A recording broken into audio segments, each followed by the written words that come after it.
Shalom Obracha, ce Dvar Torah de Ishmat, Esther Bat Hana et Boroya Bat Esther, Abuchat Sera. Et Ishmat, tous ceux qui veulent que ce cours de Torah soit à la mémoire d'une personne. Ce soir, je voudrais parler comment chercher la Emouna. Chercher la Emouna.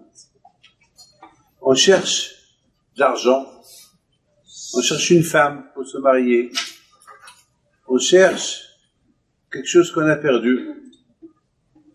Mais comment est-ce qu'il y a la notion de dire je cherche la Emouna? La Emouna, on l'achète pas. Et c'est ça la force des tzadikim. La force des tzadikim, c'est que ils ont réussi à se connecter avec Akadosh Baruch Hu, et c'est une connexion qui n'est pas venue d'une manière facile, c'est de jour en jour, c'est une augmentation de se connecter avec Akadosh Baruch Hu jusqu'à qu'ils arrivent à être tzadikim, et après ils arrivent à commander le bon Dieu. Akadosh Baruch Hu, il dit celui-là il va mourir, le tzadik il dit non, celui-là il va vivre. Et Akadosh Baruch Hu, il va s'adapter à la volonté de tzadikim. Mais c'est quoi le mot chercher la Emouna?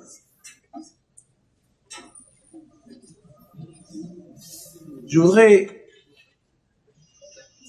vous raconter une histoire. Et cette histoire-là, c'est elle qui m'a poussé à ouvrir cette place au nom de Rabbi Amar ben Diwan alav shalom. J'avais 29 ans et j'étais pas marié. Vous savez, le mazal, c'est pas facile. Le mazal, il faut prier pour le mazal. Et j'ai cherché. Et j'ai trouvé. Et j'ai échoué. Et à la fin, un jour, je me suis dit, il faut prier. Je suis parti avec la famille Knafo au Maroc. Adoché Knafo, Zefona le Bracha. Et on est parti pèleriner les tzadikim au Maroc. Grâce à Dieu, le Maroc, c'est un pays riche de tzadikim. On a été à gauche et à droite. Et à la fin, j'ai dit, tiens, on va aller chez Rabbi Raphaël Hakohen à Marrakech. Et de là-bas, on a été chez Rabbi Amar ben Diwan. Et j'ai dit, les tzadikim, il faut leur promettre quelque chose. Et puis je me suis dit, avec l'aide d'Hachem, si je trouve un mazal, alors je nommerai le premier garçon au nom de Rabbi Raphaël Pinto, au nom de Rabbi Raphaël Hakohen, et au nom de Rabbi Meir Pinto, au nom de Rabbi Meir Balanes, et au nom de Rabbi Amar ben Diwan. Voilà, j'ai fait cette promesse. Mes amis, vous savez, la Emouna, c'est quelque chose qu'on ne voit pas. Il y a des choses qu'on voit et on croit. Mais la Emouna, c'est tu crois en quelque chose que tu ne vois pas. La Emouna, c'est tu demandes une question, tu demandes une demande, tu demandes quelque chose à Hachem et tu crois que tu vas l'avoir. C'est ça la Emouna. La Emouna, c'est pas lorsque ça va pas, lorsque tu demandes quelque chose et lorsque ça n'arrive pas, oui, t'es le bon Dieu. Non. L'Emouna, c'est que même lorsque ça n'arrive pas, c'est Hachem qui a voulu. C'est sa volonté. C'est ça la Emouna. Chercher la Emouna, la vraie Emouna, pas la fausse Emouna. La fausse Emouna, c'est que tu demandes quelque chose, lorsque ça arrive, t'es content, lorsque ça n'arrive pas, alors tu es malheureux, tu dis, oh, pourquoi le bon Dieu m'a fait ça? Alors moi, mes amis, toute ma vie, j'ai prié pour le mazal.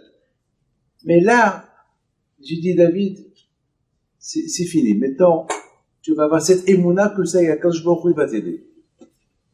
Et bon, Hachem, 2 mois plus tard, j'ai rencontré mon mazal, et voilà, je me suis marié, et voilà, ma femme est tombée enceinte, et voilà, j'ai eu un garçon, Et mon père, il est venu d'Israël pour la Brit Mila de mon fils. Et bien sûr, dans ma tête, c'était le nommer Raphaël, au nom de l'abbé Raphaël Pinto, et qui mon oncle Alain Vachol, qui était mort la même année, et au nom de Rabbi Meir Pinto, mon oncle, que ça il le laisse la semaine prochaine, et au nom de Meir Balanes, c'est tout. J'ai oublié Rabbi Amar Ben Diwan, je l'ai oublié. Et voilà mes amis, la veille de la Brit Mila, je rêve, je suis né à la synagogue de Rabbi Pinto à Essaouira, et je me rappelle très bien de la synagogue, il y a le Echal. Je rêve Rabbi Amram Ben Diwan assis et donnait son dos au Echal. Comme ça, il donnait son dos. Et il me regarde, il me parle pas. Soudainement, j'ai dit, je me suis levé, parce que j'avais peur c'est la première fois dans ma vie que je rêve ce tzaddik-là. Et puis, mon père était réveillé. Et j'ai raconté à mon père, il m'a dit, c'est bien, quel route de rêver les tzaddikim, c'est tout. Et voilà, au moment de la Brit Mila, lorsque on m'a dit, alors comment il s'appelle, Vikari Shemo Israël, j'ai dit Raphaël Meir.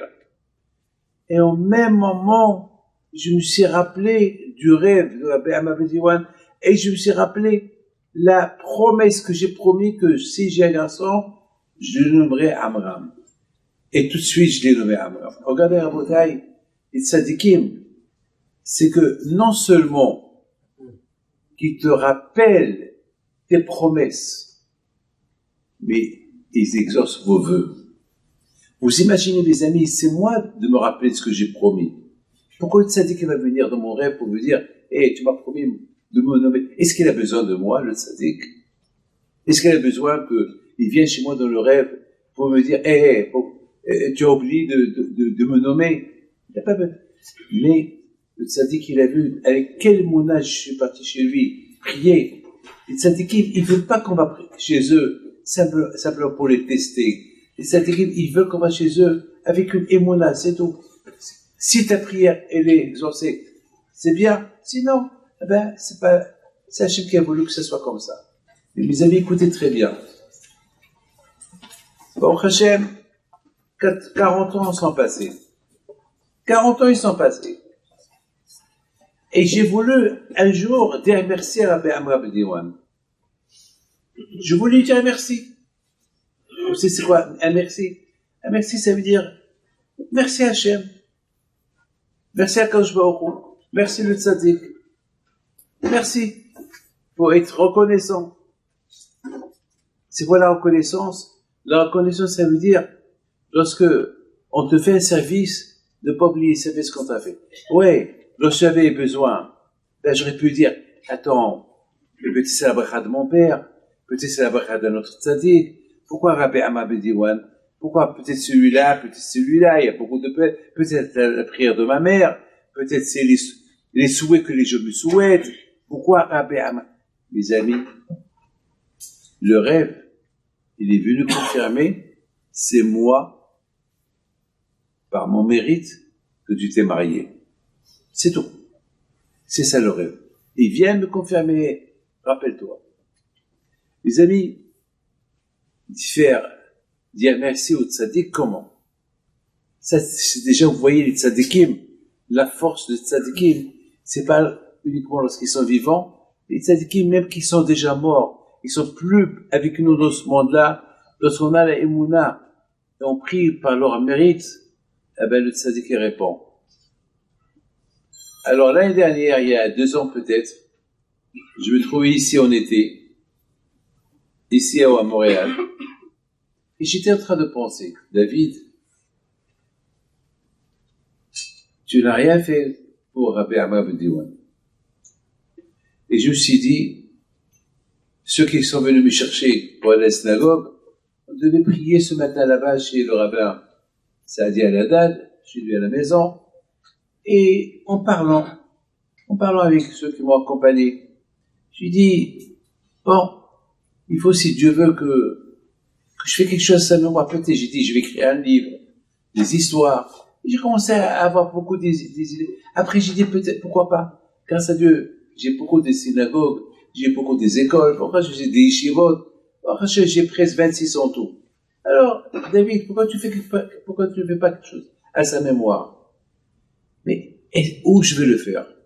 Alors j'ai commencé à réfléchir. Peut-être je vais le faire là, peut-être là, peut-être là, peut-être là, peut-être en France, peut-être en Angleterre, peut-être quelque part, en Argentine. Après je dis, pourquoi pas ici? Alors, si j'ai aujourd'hui un signe, c'était Shabbat. Si aujourd'hui j'ai un signe que ce tzaddik, il veut que je lui fasse ici quelque chose, alors aujourd'hui, il faut qu'il me le montre. Donc, on va à la synagogue. Ça, et ce que je viens de vous dire, je l'ai répété à ceux qui m'ont accompagné. Je ne veux pas rentrer dans les détails des noms. Et voilà, mes amis, on arrive chez Rabbi Ladad pour faire la prière Shabbat matin. Et le salon, on était au salon, il y avait le canapé, il y avait là-bas un livre. Le livre était à l'envers. Alors, vous savez, lorsqu'on voit un livre à l'envers, on le tourne. Alors je dis à quelqu'un, prends ce livre-là, tourne, mets-le quelque part. Il le prend. C'était quel livre? C'était un livre des histoires de Rabbi Amra ben Diwan. Ça veut dire, David, tu veux un site qu'il faut ouvrir, un makom qui porte mon nom? Alors voilà. Mes amis, voilà, j'ai eu la réponse et j'ai pris la décision de la faire, voilà. Ce soir-là, vous êtes dans ce makom-là qui porte son nom, en même temps, par le zéro de Rabbi Himpito et tous les tzadikim. Nous, mes amis, on a grandi au Maroc, dans la Emouna Hachamim. Hier, il vient me voir les écrits, je le protège, je me dit, Rabbi David, vous pouvez pas imaginer combien je suis content, l'Emouna d'un juif. Combien je suis content que ce makom, il s'appelle Amram Haïm, à la mémoire de. Je lui dis pourquoi? Il me dit parce que ma mère, elle est de vers Wazen. Mon père, il est d'Issaouira, les écrits c'est Issaouira. Et puis, ma mère toujours il disait que si j'ai un garçon, je l'appelle Amram. Et son mari qui est Mogadorien, il est d'Issaouira, il dit non, si on a un garçon, on l'appelle Haïm. Bien sûr, parce que là, il est de Wazen, l'autre il est d'Issaouira. Bon, quand ils ont un garçon, ils l'ont appelé Amram Haïm. Il habite ici. Voilà, ça va, c'est comme ça qu'on vit. Mes amis, vous savez, je voudrais vous dire sur c'est quoi chercher la Emouna. Je vous en prie, suivez ce que je vous dis. On cherche, on trouve. C'est quoi le mot chercher la Emouna? Chercher pour grandir, ça veut dire, mes amis, on est tous des croyants. Il faut savoir grandir dans la Emouna. Il faut que la Emouna, elle grandit avec toi. Et de plus qu'elle grandit la Emouna avec toi, tu vois Hachem d'une autre dimension. La dimension d'Hachem, elle a pas, la dimension d'Hachem, elle a pas de limite. Vous avez compris? Elle a pas de limite. La dimension d'Hachem, elle a pas de limite. Elle est illimitée. Ce matin, j'étais en train de lire la paracha de cette semaine de Vayakhel. Et c'est écrit que Moshe Rabbeinu, il a convoqué tous les Juifs chez lui à la tente. Mes amis, je vous en prie, imaginez-vous cette petite salle. Combien peuvent rentrer ici? 150 personnes, 200 personnes. Mais est-ce que vous imaginez, vous voyez des millions de personnes rentrer dans une tente? C'est inimaginable. La tente de Moshe Rabbeinu, combien déjà pouvaient rentrer là-bas? 10 personnes, 20 personnes, 40 personnes. Mais ils sont rentrés des millions de personnes. C'est écrit Vayitz'o minifnei Moshe.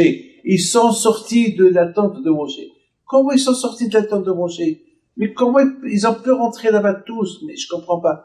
Mes amis, vous savez ça déjà. Et Rashi, sur place, il dit, c'est comme vous prenez une bouteille et vous mettez toute l'eau de l'océan dans la bouteille. C'est impossible, oui ou pas? On est tous d'accord. Une bouteille, c'est une bouteille. Une bouteille restera toujours une bouteille. On va pas mettre 10 bouteilles dans une bouteille. Une bouteille, c'est un litre, c'est un litre. On va pas. Mes amis, je réfléchis. Ils sont sortis de la tente de Moshe. Comment ils sont sortis de la tente de Moshe? Comment? Mais comment ils ont pu rentrer là-bas? Et comment c'est vrai, la Gemara dit que à Beit HaMikdash, mais Olam lo amar Adam tzadeh b'makom hazeh. Au Beit HaMikdash, jamais on a vu un juif qui va dire c'est serré, il n'y a pas de place. Il y a de la place pour tout le monde. Il peut y avoir des milliards de personnes, il y a de la place. Mais ça, on en a on croit à ça. Mais comment Rabotai, vous pouvez imaginer tous ces juifs-là qui sont sortis de chez Moshe? L'année dernière, j'étais au Brésil avec William Marciano. J'ai mon bar à la Baït, au Brésil. Il s'appelle Aïker Rahmani. Et lui, on a fait le Haïm. Et il me dit, alors voilà, je prépare une bouteille pour l'année prochaine, pour cette année. Cette année, si Dieu veut, vous venez, et voilà, on va l'ouvrir. Je lui dis avec plaisir. Il a gagné une bouteille. Donc cette année, j'étais là-bas, encore, vers, je crois, avant Kippour, j'étais au Brésil. Alors, il prend la bouteille. Vous vous rappelez, l'année dernière, on a prévu une bouteille pour l'année prochaine. Je dis oui, on l'ouvre. Ah, maintenant, on était quelques personnes. On s'est servi une fois. On s'est servi 2 fois. Et à un moment donné, il n'y avait plus rien. Il n'y avait plus rien. C'est fini. Mais il y avait William qui ne l'a pas eu. Lui, il faut boire. Lui aussi, il faut qu'il boive. Alors, on a décidé de chacun lui donne un peu de l'autre verre. Et après, j'ai dit, et pourquoi on ne fait pas ce qu'on nous raconte sur Baba Saleh, ce qu'on raconte sur Behaïd Pinto? On nous raconte des histoires des tzadikim que la bouteille ne se termine pas. D'accord, mais on n'a pas vu la bouteille. Ces tzadikim couvrent la bouteille, ils donnent. Mais là, on a vu la bouteille, elle est vide. Alors, j'ai dit, David, la bouteille, ça fait, elle est vide. Il n'y a plus rien. Il n'y a plus rien, ça fait. Tant que tu donnes aux gens, et tu continues à verser. Il y a la bracha. Mais là, ça y est. Il a donné un goutte, tu l'as déjà donné à quelqu'un. Il n'y a plus de goutte. Il n'y a rien à espérer. Mais, mes amis, lorsqu'il y a la émouna, il y a à espérer. C'est ça la émouna. La émouna, ça dépasse tout. La émouna, tu te construis dans l'idée, dans ta tête, la volonté que Hachem, il va faire ce que je veux. Je suis en train de vous parler des bêtises peut-être, mais je sais ce que je vous dis. Tu te construis dans ta tête, Hachem, il va faire ce que je veux. Et si bébé tu as les monas à Kadosh Baruch Hu, alors Kadosh Baruch Hu, il va faire exactement ce que tu veux. Mais je veux un peu de vin pour William. Ah ben, il va le faire. Mais la bouteille, elle est vide. Ah ben, il va la remplir. Mais il va la remplir. Mais elle est vide. Ah ben, c'est les monas. Tu prends la bouteille et tu verses, il y avait du vin qui est sorti. Le mouna chez les mains, Hachem il est témoin, nous tous on a crié, on a eu peur. On n'a rien compris. Alors, on a commencé à se voir, est-ce qu'il y a eu quelqu'un, sans que, on a vu quelqu'un ajouter du vin? Non, il n'y a personne. On dit, 6-7 personnes, c'était comme ça. Alors, Bodai, je voudrais vous dire quelque chose sur Youssef Hatzadik, mais je veux que chacun l'écoute. Youssef Hatzadik, il était en prison pendant 10 ans. C'est quelque chose que j'adore. Et voilà, mes amis, vous connaissez tous l'histoire de Youssef Hatzadik. Il y avait 2 personnes qui ont fait un rêve, il leur a traduit le rêve, et ils l'ont oublié, et voilà, Paro, il a fait un rêve, et il n'y avait personne pour lui traduire le rêve. Alors ces 2 personnes ont dit, il y a un juif, là-bas en prison, il s'appelle un juif, Ebed Evri, un juif, il sait bien traduire les rêves, et on va l'inviter. Alors Paro, il dit, alors, amenez-le tout de suite. Ils sont partis à la prison. Ils prennent Youssef, écoutez bien, ils prennent Youssef, Ils vont dire à Youssef, le roi, il a besoin de toi. Il voulait pas sortir de la prison. C'est écrit, Vayeritsu Minabor. Ils l'ont pressé. Ils l'ont stressé. Allez vite, viens t'habiller, viens te raser. Le roi, il t'attend. Le Baal Shem Tov, il pose une question. Ça, c'est mon fils, Rabbi Michael, qui m'a apporté cette question du Baal Shem Tov. Il pose une belle question. Comment un homme qui est en prison pendant 10 ans, de quelle prison on parle? La prison égyptienne. Et la prison égyptienne, Hashem Yishmor, c'est un puits. Et celui qui rentre dans cette prison, il ne sort jamais vivant. Comment est-ce possible que Youssef Hatzadik, il veut pas sortir? C'est écrit, Vayeritsu Minabor. C'est-à-dire, ils l'ont stressé, ils l'ont pressé, allez vite, sors. Lui, il veut pas sortir.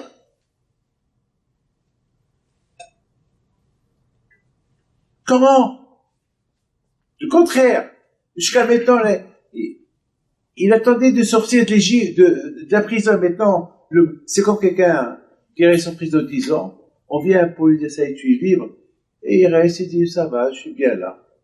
Quand tu es bien là. Ça, il sort. Youssef ne peut pas sortir. J'ai commencé à réfléchir, j'ai dit à Rabbi Michael, ne me donne pas la réponse du Baal Shem Tov. On va se casser un peu la tête.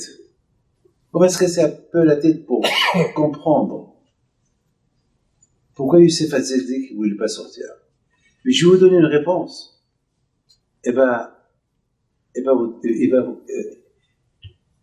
Si avec l'aide d'Hachem, vous la développez vous-même, cette réponse, pensez un peu à cette réponse, chacun selon son niveau, il va déduire quelque chose de cette réponse-là. Les amis, jusqu'à maintenant, j'étais en train de vous dire, c'est quoi chercher la Emouna? Je voudrais simplement vous dire une chose. La Emouna, c'est la foi. Oui ou pas? La Emouna, c'est la foi. Avoir la foi en quelque chose. On a dit tout à l'heure que avoir la foi en quelque chose que tu ne vois pas. Alors maintenant, est-ce que j'ai raison ou pas? Lorsque je dis cette phrase-là, avoir la Emouna en quelque chose que je ne vois pas. Hachem, je ne le vois pas. Moshe Rabbeinu, je ne le vois pas. Écoutez, Rabbi Nachman, il a existé, mais je ne le vois pas. Behipi, il a existé, mais je ne le vois pas. Qui me dit, attends, Hachem, il a existé, je ne le vois pas. Ki'atem Souf, oui, il y a eu, mais je ne vois pas. Mes amis, comment on va, voilà, Hachem, Purim l'approche, et Pesach l'approche, chaque fête, elle a une raison, mais on n'a rien vu. Mais on a les Mouna, il y a des halachot, il y a des lois. C'est quoi cette idée-là? Je ne vois pas et je crois. J'étais jeune, j'étais petit. Je tombais, ma mère, Herbeheim. Je tombe, attends, laisse-moi tomber tranquille. Non, Herbeheim. C'est quoi ça? Chaque chose, il y a un bichement, il y a un bichement, il y a un bémir. Tout le temps, on entendait toujours des noms de tzadikim. Mais est-ce qu'ils ont connu? Mes amis, écoutez bien ce que je vais vous dire. L'émouna, c'est que on est bête, on est fou si on doute de l'émouna, si on doute de la foi. Pourquoi? Parce que, Baruch Hashem, tu as des yeux. Tu vois ce monde-là. Ce monde-là qui dit qu'il y a Hashem. Déjà, ne dis pas que tu vois pas, tu vois. Dans la création, il y a Dieu. Il y a Hashem. Si tu vois pas Hashem dans la création, toute cette création, elle est venue. Et c'est ça la bataille David Ameller. Comment David Ameller, il est monté de niveau? Tout il disait, waouh, Marabou Ma'asecha Hashem. Marabou, il voit le soleil. Marabou Ma'asecha Hashem. Dans le soleil, il y a Hashem. Mais, le fait déjà que tu t'habitues que la création, elle a un créateur. Alors, quand je m'en elle croit en lui.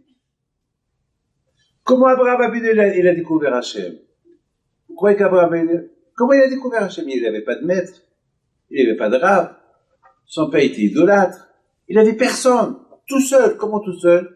Parce qu'il a ouvert les yeux, il voit le soleil, il voit la lune, et après il revoit le soleil, il voit et à la fin, il a dit, attends, Yesh Ba'al Bira, il y a un créateur, c'est pas possible. Mais, Hachamim lui disent qu'à la fin, Akadosh Baruch Hu lui dit, Abraham, tu as essayé de me chercher, voilà, je suis là. Yesh Ba'al, je suis là. Rabotai, c'est facile. Lorsqu'on est à la recherche de la Emouna, on la trouve. Comment on la trouve? Hachem est tête pour le trouver. Parce que Hachem il est partout. Il n'y a pas d'endroit, il n'y a pas Hachem. Même dans la Hasidot, on dit que même dans les toutes petites choses qui existent, il y a Dieu. Je vous raconte une belle histoire. Il y a un juif qui s'appelle Norbert. Saoud. En arabe, Norbert en français. Ce Norbert-là, aujourd'hui, il est chinois à Natania. Mais tout le temps, je l'ai connu depuis 30 ans à Lyon. Et lorsque je faisais le cours de Benishai le matin, le Shabbat matin, toujours il vient avec une boîte de tabac. Un peu de nfeha, sans tabac. Ce matin-là, c'était en hiver. J'étais un peu enrhumé déjà, je n'ai pas voulu prendre le tabac. Je lui ai dit non, merci. Après le shiur. Et soudainement, j'entends des cris. Qu'est-ce qui se passe? Vous savez, les gens qui parlent. Norbert, il trouve la boîte de tabac vide. Alors, je lui dis quoi? C'est quoi? Rabbi David, je comprends pas. J'avais la boîte était pleine, elle est vide. Je dis, elle est vide. Tu as donné à tout le monde. Chacun, il a pris une poignée, comme les Marocains, là, ils prennent beaucoup, c'est vidé. Rabbi David, non, ils prennent un peu, attends, était pleine. Je dis, peut-être tu l'as renversée quelque part. Non, j'ai cherché partout. La discussion de tout ce jour de Shabbat, où il est tabac. Oh, elle a disparu, la nifeha, la table. Et bien, mettre moi-même à la maison, le soir après Shabbat, je dis, attends, ou c'est lui le fou, ou c'est nous le fou. Attends, est-ce qu'il y a eu la tabac? Il n'y a pas eu de tabac? Oui, non. Je dis, quand je vais au de moi, à savoir, est-ce que il nous a menti? Est-ce qu'il y avait la tabac? Est-ce que il veut se faire remarquer? Hajj Shalom, c'est un homme honnête. Non, Hajj Shalom de douter. Mais, c'est quoi? Mystère. Un mystère. J'avais reçu un livre où il y a un livre, un petit bulletin de la Hassidout. Là-bas, il y a tous les tzadikim. Il y a là-bas des petites histoires des tzadikim. Et de temps en temps, je reçois, c'était une trentaine d'années. Je raconte cette histoire-là. 20 ans, 23 ans peut-être 30 ans, je ne me rappelle pas. Mais à cette époque, je recevais ce livre-là d'Israël. Une fois par mois, il y avait ce bulletin, il sortait une fois par mois. Bon, il y avait, pendant 2 semaines, je ne l'ai pas touché. Il était dans un coin, je ne l'ai pas touché. Et je me suis dit, tiens, je vais le prendre. J'ai dit, Hachem, aide-moi. Est-ce que Norbert, il nous a inventé une histoire? Alors il faut se méfier de lui. Ou bien, c'est vrai, il avait une boîte de tabac, et le tabac est disparu. Mais comment il va disparaître? Alors, mes yeux, ils vont vers ce bulletin, je le prends, c'est en hébreu, et je tombe sur une page, le Rachab. C'était le fils de Balatania. Il dit une phrase, il dit tout ce que Hachem il a créé, il y a là-bas Hachem. Ça veut dire, vous voyez ce que j'ai ici? Des lunettes. Dans cette paire de lunettes, il y a Hachem. Vous avez compris? Il y a Hachem. Il n'y a rien où il n'y a pas Hachem. Et si Hassu Shalom, Hachem, il n'est pas dans ses lunettes, alors ils vont tomber, ils vont se casser. Que je vais les perdre. Un poisson, il dit, jamais j'oublierai ce qu'il dit. Un poisson, il est à table. tu le manges parce qu'il y a Hachem dedans. Mais lorsqu'Hachem il sort du poisson, il pourrit. Je dis, ben c'est vrai, comme l'être humain. Tant qu'il y a Hachem en lui, il est vivant. Hachem il sort de lui, il meurt.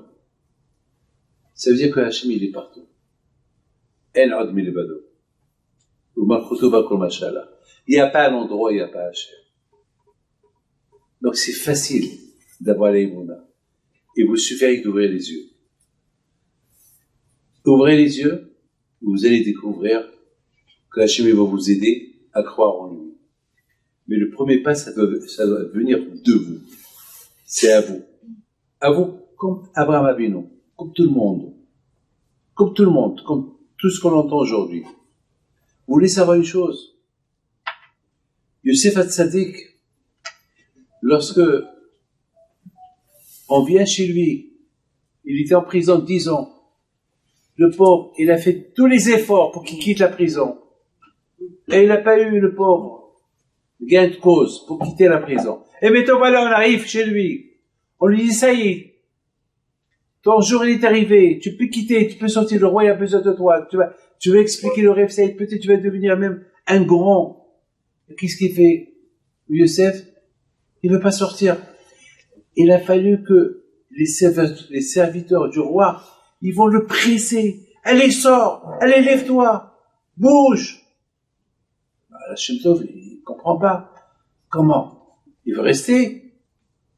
La réponse, elle est, pour être Yosef Hatzadik, si vous voulez être Yosef Hatzadik, il faut avoir une connexion à Kadosh Baruch Hu. Yosef Hatzadik, jamais,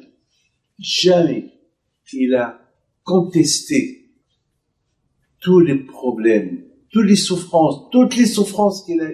Nous, qu'on souffre un peu, et pourquoi le bon Dieu m'a fait ça, et pourquoi le bon Dieu m'a fait ça, et qu'est-ce que j'ai fait, Yosef Hatzadik, le pauvre, il était le bien-aimé de son père, ils l'ont vendu, il aurait pu retourner chez son père, mais il n'a pas voulu faire honte à ses frères, il a préféré souffrir avec cette femme, sa patronne, qu'elle voulait que chaque jour elle lui faisait souffrir, et après il est resté presque 8 ans en prison, et toujours avec la Emouna, il s'est fait punir lui-même, parce que il a fait un peu d'effort pour quitter la prison, le bon Dieu l'a puni 2 ans. Tu as fait l'effort, c'est pas qu'il faut pas faire l'effort. C'est quoi, quand il reproche à Yosef Hatzadik, ne fais pas l'effort. C'est moi qui va te libérer. Dans la vie, il faut faire d'efforts. On a un problème, on fait un effort pour que le bon Dieu nous aide. Yosef Hatzadik, alav shalom, lorsqu'il a fait un effort, il a vu qu'il a été puni, il a dit, ah, je ne veux plus faire d'efforts. Maintenant qu'on va aller, il n'a plus fait d'efforts. Et maintenant, voilà, le moment est venu qu'il peut quitter l'Égypte, il ne veut pas quitter l'Égypte. Il veut pas quitter la prison. Pourquoi? Parce que Yosef Hatzadik, il a dit, depuis que je suis prisonnier, j'ai combattu mon Yitzhak dans la Emouna. Et je l'ai battu.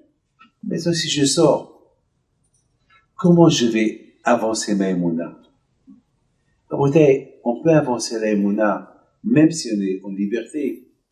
Mais lorsqu'on n'est pas en liberté, c'est quoi? Plus dur de se renforcer dans la Emouna. Et Yosef l'a choisi la façon la plus dure dans la Emouna. C'est pour ça qu'on l'appelle Yosef Hatzadik. Pourquoi on l'appelle Yosef Hatzadik? Parce qu'il a cherché la Emouna la plus difficile. La plus difficile. Être prisonnier, ne pas chercher la liberté, ne pas se libérer de la prison, et dire que Hachem, tout ce que tu m'as fait, ça vient que de toi, et j'accepte. Mais toi, si je quitte la prison, quelle émouna je vais avoir? Oui, je vais avoir l'émouna, mais ma émouna, elle va pas être une émouna constante, que je la travaille tout le temps. Ça va être une émouna agréable. Je vais être roi, je vais avoir de l'argent, je vais plus pouvoir te prier. Mes amis, lorsqu'on a un peu de problème, qu'est-ce qu'on fait? On prie à Kadosh Baruch Hu, et on se soulage. Une fois qu'on est soulagé, on a oublié appeler le bon Dieu. Yosef Hatzadik, il voulait vivre dans la souffrance.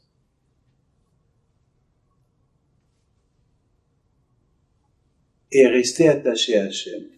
Et progresser et augmenter sa émouna à Kadosh Baruch Hu. Ça, c'est ce qu'on appelle la façon la plus dure. Je voudrais vous raconter une belle histoire. Très belle histoire. Vous savez, moi, j'adore les histoires et je vais avec les histoires. Tout le temps, je vais avec eux. Cette histoire, elle s'est passée il y a quelque temps. Lorsque, vous savez que le vendredi, c'est sacré chez moi. Le vendredi, je reste au bureau jusqu'à 1h, midi. Après, je rentre à la maison et je vois qu'est-ce qu'il faut faire à la maison pour le Shabbat. Lorsque mes enfants étaient encore jeunes, je faisais la vaisselle. Mais maintenant, bon, Hachem, tout le monde est marié. Je suis seul à la maison. Non, c'est le travail. Mais le Shabbat, toute la famille, tout le monde vient. Donc, il faut préparer un peu le dafina. J'adore la faire. Et j'aide à gauche, j'aide. Il y a 3 semaines, un vendredi après-midi, je me suis rappelé que j'avais besoin de 50 000 shekels. 50 000 shekels, ça y est. Pour les donner à des rabbinim à qui je devais donner, et j'étais un peu en retard. Oh, j'ai dit dimanche. Et je vois ce que j'ai. Je dis à ma femme, tu vois ce que j'ai? Elle me dit, David a vu, tu n'as pas essayé 50 000 shekels. Je dis combien? Elle m'a dit, il faut m'apporter un calculateur. Entre-temps, il y a quelqu'un qui tape à la porte. Marc Taille. C'est un bijoutier. Jamais il vient chez moi à la maison le vendredi. D'ailleurs, personne ne vient, sauf à part les pauvres, qui va taper à la maison, on leur donne quelque chose. Il dit, Marc, ça va, tout va bien? Alors, cher Rabbi David, je m'excuse, j'ai quelque chose pour votre femme, quelque chose qu'elle a commandé. Il dit, d'accord, alors. Alors, je lui dis, attends, Marc, est-ce que tu as un calculateur?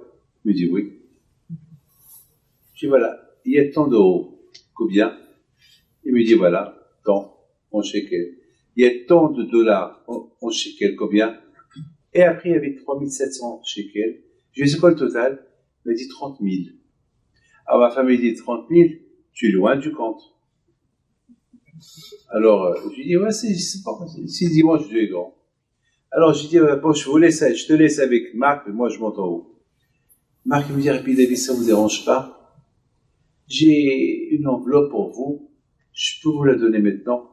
Puis je suis là. Je lui dis, est-ce qu'il y a 20 000? Je ne donne pas ordonnance. Est-ce qu'il y a 20 000? Il me regarde. Il me dit, d'où vous savez?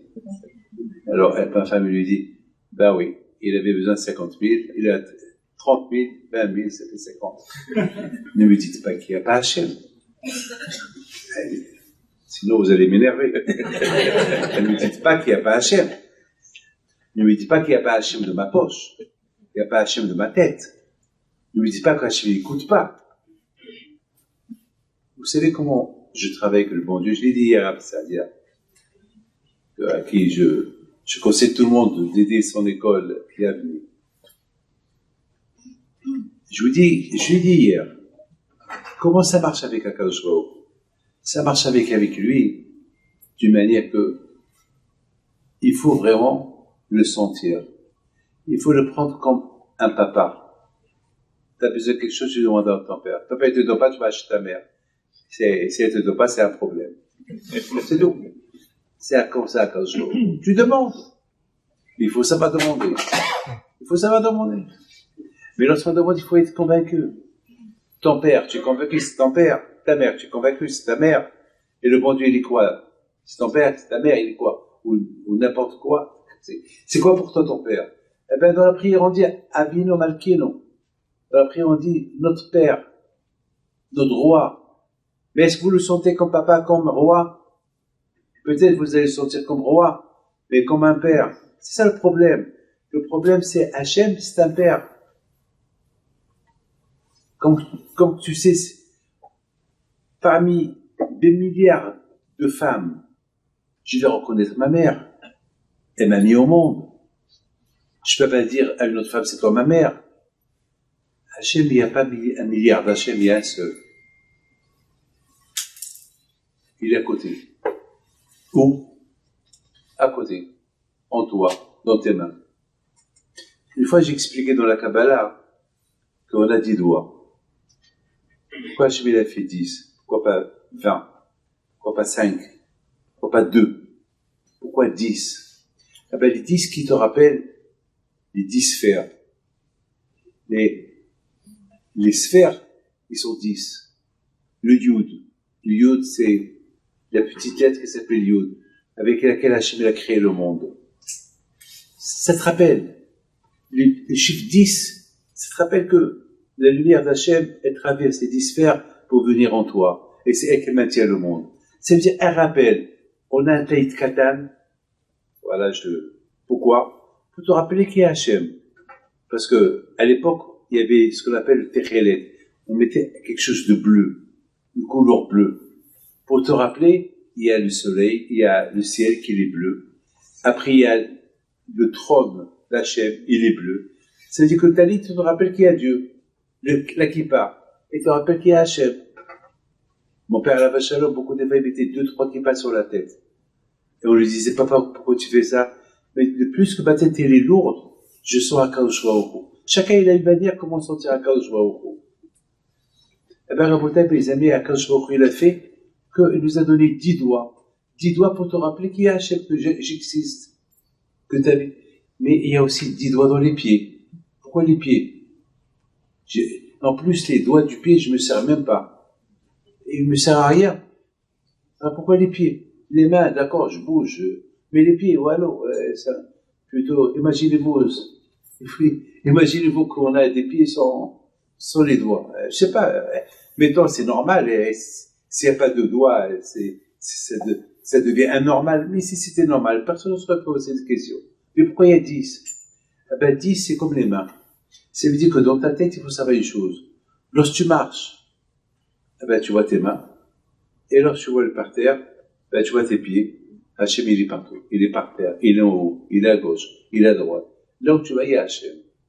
Et ces 10 doigts du pied aussi te rappellent qu'il y a Hachem. Le Yud. Le Yud de partout. Les amis, je vais terminer.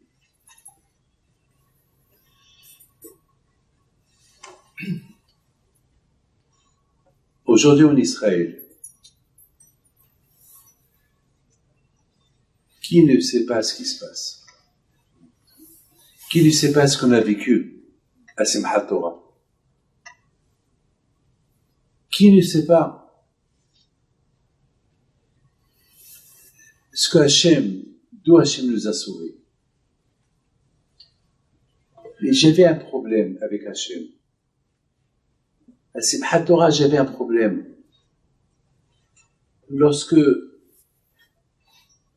Parce que j'étais à Netanya, mais on s'est rendu compte de ce qui s'est passé le jour du Simchat Torah, c'est samedi soir. Lorsqu'on a entendu les sirènes, et quand j'ai senti Béhémet, que la Géoula, elle allait venir. Quand j'ai senti tellement proche d'Hachem, une infraction de seconde. J'arrive de Netanya à Anana après Shabbat. Pour vous ici, c'était encore la fête. Nous, en Israël, c'est à 15 jours, le Simchat Torah, c'est Shabbat. J'arrive et il y a eu la sirène. Donc bien sûr, on court. Tout le monde court pour entrer dans le mamad, l'abri. Et là, mes enfants, ils disent, papa, il y a un problème. C'est quoi? La sirène, elle sonne dans tout Israël. Tout Israël, il est en danger. Alors, ça veut dire, même dans le mamad, il y a un danger. C'est là que j'ai senti qu'il n'y a pas où se sauver. Là où tu veux te sauver, t'es pas en sécurité. Et la sécurité, elle est Hachem. Je me suis assis. Papa, il faut courir, il faut rentrer vite. Je vais rentrer. Je vais gagner quoi? Bon, je rentre parce qu'il faut rentrer. Je rentrais au mamad parce qu'il faut rentrer. Et finalement, mais le mamad, il est dangereux. Il y a certains bombes aujourd'hui, il y a certains missiles qui peuvent détruire 10 fois ce mamad où on était. Il n'y a que Hachem. Là, j'ai senti quelque chose que j'ai jamais senti dans ma vie. J'ai senti un Kadosh Baruch Hu partout. La Emouna, c'est nous qu'on la développe. C'est nous qu'on doit la trouver. Et la Emouna, c'est elle qui fait monter la personne. La Emouna, il faut la chercher. Et pas dans Batsatata Abin. Tu cherches, tu trouves. Et si tu n'as pas trouvé, parce que tu n'as pas cherché. Vous savez, mes amis, il y a une femme qui m'a raconté une histoire que tout Israël parle de ces histoires. Et cette histoire elle-même, elle raconte. Elle est venue chez moi, elle m'a raconté que lorsque les terroristes ils sont rentrés dans là où elle se trouvait, dans le village, elle n'est pas croyante du tout. Elle n'est pas croyante du tout. Comme ça, elle est née comme ça. Elle est juive que par le nom. Mais pour elle, il y a rien pour elle. Mais elle voit, elle entend des coups de feu, elle entend des cris. Elle dit à son mari, eh bien, on se cache. Elle dit à son mari, même si on se cache, c'est la mort, c'est fini. On n'aurait dû pas habiter ici. Il lui dit, alors on fait quoi? Il dit, tu sais quoi?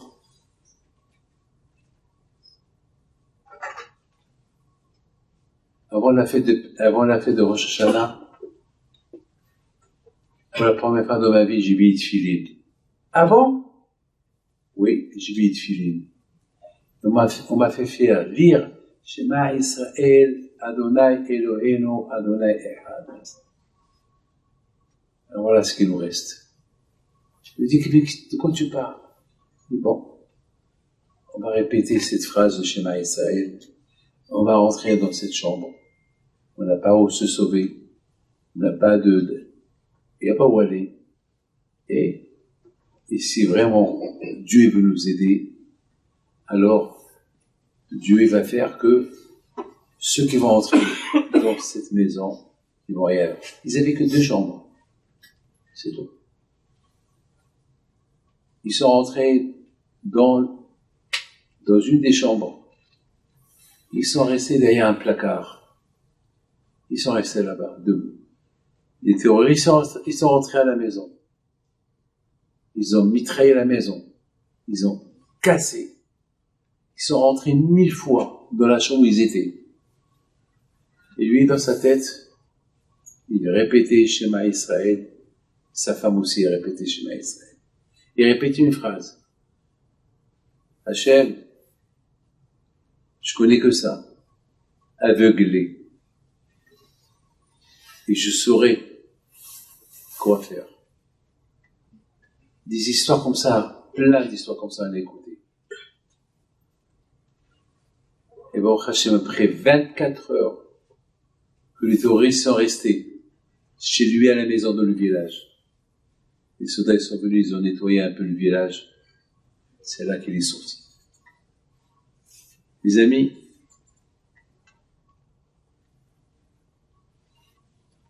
Hachem, il l'a aidé à le découvrir parce que lui-même il raconte, lorsque, avant Rosh Hashanah, ils lui ont proposé de mettre de tefilin, au départ il n'a pas voulu. Mais non, Moi, j'ai jamais mis de filine dans ma vie. Qu'est-ce que vous êtes en train de me proposer? Et il raconte, il dit qu'il est parti là-bas en colère. Même pourquoi? Ils ont osé lui dire. Après lui-même, il a dit, mais attends, tout le monde met de filine. Mais t'es un juif. Mais qu'est-ce que tu perds? Passe une expérience. Mets-les, qu'est-ce que tu perds? Les amis, vous avez compris? Il retourne chez le Hassid. Il lui dit, tiens, je vais les mettre. C'est la première fois dans ma vie. J'ai 40 ans, je vais les mettre. Il les a mis. C'est là qu'il a pris Shema Israël. Dans cette histoire-là, mes amis, qui a cherché Dieu le premier? Est-ce que c'est Dieu qui l'a cherché ou c'est lui qui l'a cherché? Dans cette histoire-là, mes amis, c'est lui qui l'a cherché. Parce qu'on lui a proposé de filine, il a dit non. Il est parti. Après, il a commencé à réfléchir. Qu'est-ce que je perds? Et pourquoi pas? Eh ben, je vais les mettre. Eh ben, ce schéma Israël-là qu'il a appris et qu'il a répété, c'est ça qui l'a aidé. Peut-être, mes amis, je termine, hein. Je ne vais pas vous embêter. Mais peut-être je me trompe. Tout à l'heure, je vous ai dit qui a commencé avec qui, et c'est Hachem qui a commencé avec lui, ou c'est lui qui a commencé avec Hachem. On a dit, c'est lui qui a commencé avec Hachem. Non. C'est Hachem, Ilat, Ilot, Visibat, Asibot. Toujours à Kadosh Baruch Hu, il a des programmes. Comment on peut nous rendre B'tshuva sans qu'il casse notre libre arbitre. Parce que chacun de nous ici, il a le libre arbitre. Mais Hachem, il est haram, il est intelligent. Il ne veut pas casser notre libre arbitre. Est-ce qu'on l'accepte ou on ne l'accepte pas? Hachem, il a des situations. Il passe exactement devant ce monsieur-là, ce Hazid, qui propose de filer nos gens. Le fait qu'il lui a proposé, c'est Hachem qui lui a proposé. Mais toi, c'est à lui. Vous avez compris? Ici, il y a toujours le libre arbitre. Tu peux dire oui, tu peux dire non. Libre arbitre. Mais qui a proposé? Qui a ouvert l'ouverture? Ben, c'est Hachem. Vous voyez qu'Hachem, il est partout. Vous voyez que Bémet, c'est tellement facile. Tellement facile. Il faut avoir le ratson, il faut avoir la volonté, il faut avoir un tout. C'est tellement beau que ce monsieur-là, aujourd'hui, il dit, si je suis vivant, c'est grâce à ce schéma Israël que j'ai dit. Il aurait pu dire c'est du bidon. Mais non, il a ouvert les yeux. Il a compris. Les amis, pour Be'ezat Hashem, avancer dans la Emouna, il faut la chercher. Parce que la Emouna, elle est partout. Ce qui se passe aujourd'hui dans le monde, les guerres, la kalkala, tout le monde, il y a le manque d'argent, il y a pas de sécurité, il y a des manifestations de partout, il y a la peur, il y a la crainte, il y a la sécurité. Eh ben, avec tout ça, si tu cherches pas Hachem, alors tu cherches quoi? Si dans ces moments-là, tu découvres pas Hachem et tu le cherches pas, alors tu cherches quoi? Tu fais du suicide. Quoi? Tu veux te suicider? Tu veux souffrir? Il y a un juif qui me dit, mais qui me prouve? Je dis, qui te prouve? Il a beaucoup que je lui dis. Mais comme ça, je lui dis, il a commencé à rigoler. Je lui dis, non, il a commencé à rigoler. Je lui dis, qui me prouve? Je lui dis, moi, tu veux que je te prouve? Il dit, oui, je voudrais bien, ça me donner des forces. D'accord? Alors, je veux te faire schéma Israël. Il me dit, mais ça, on fait ça aux morts. Je dis, oui. Ben, tu vas mourir. Il dit, après? Eh ben, après, je sais pas. Mais attends, mais, et si je meurs, si tu meurs, tu vas le voir. Ah bon? Et comment je vais retourner? Je dis, ça, c'est ton problème. Mais écoutez, vous avez bien écouté les amis, vous avez bien écouté ce que je vous ai raconté. Je répète. Je lui dis, tu veux que je te prouve? Tu vas mourir. Il me dit, attends, mais si je meurs, quoi, je vais le voir. Je vais voir la vérité. Je dis, oui. Et après, comment je retourne? Je dis, ça, sans problème. Il me dit, non, je ne veux pas. Le fait qu'il m'a dit non, je ne veux pas, c'est qu'il croit. Parce que s'il ne croyait pas, il va me dire allez, que j'arrive.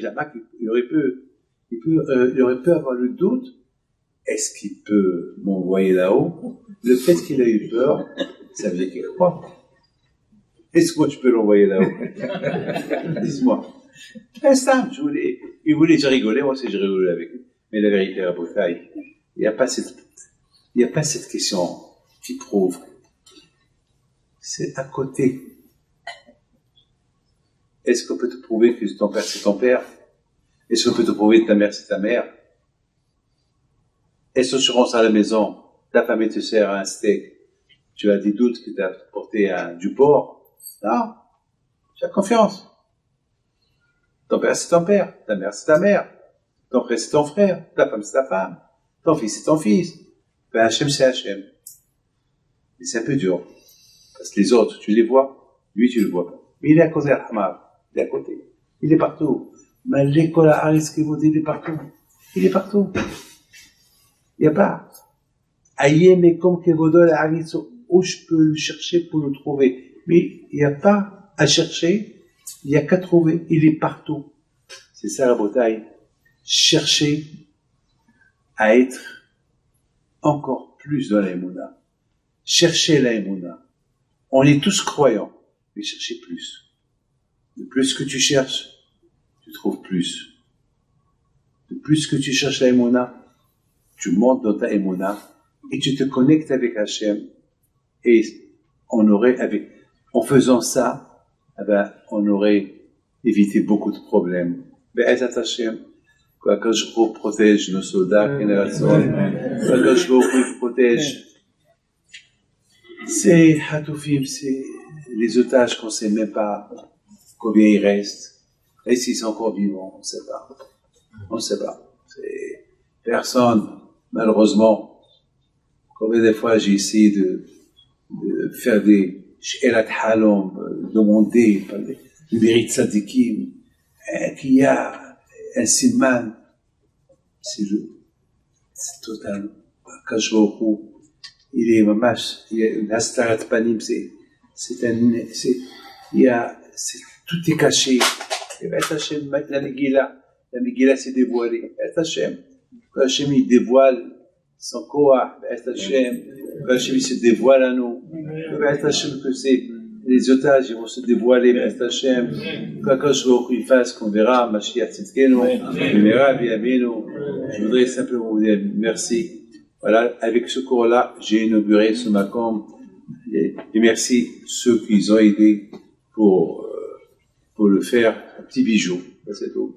C'est un makom non concurrence à personne, c'est un makom uniquement l'Inishmat, les tzadikim, c'est tout, pour apporter la émouna dans le cœur, c'est tout. Avec le fait de dire des noms des tzadikim, c'est ça la émouna. Tu dis Rabbi Haim Pinto, tu dis Rabbi Amam Diwan, tu dis Rabbi Meir, Balanes, Rabbi Shua, c'est des noms qui nous connectent avec Akadosh Baruch Hu. C'est ça, nous, Baruch Hashem, on a grandi dans la émouna.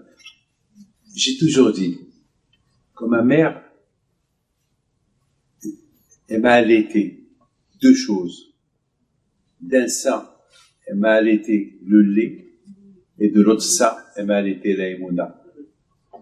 J'ai toujours dit comme ça.